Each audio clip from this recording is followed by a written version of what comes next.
मुझसे।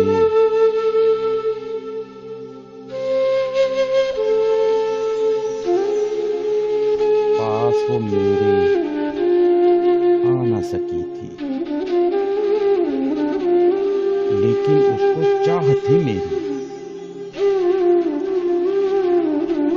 वो ये भेद छुपा न सकी थी।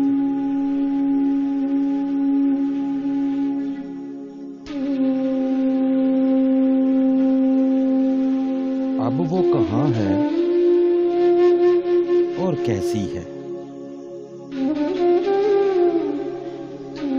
ये तो कोई बता न सकेगा।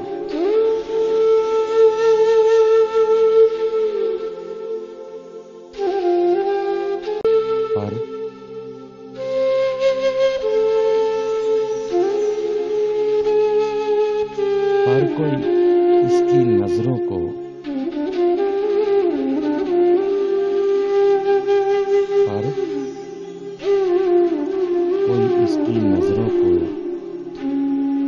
मेरे दिल से मिटा ना सकेगा।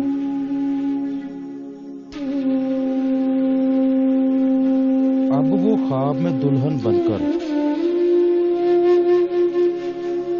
मेरे पास चली आती है।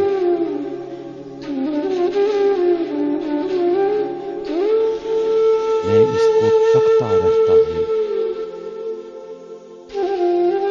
लेकिन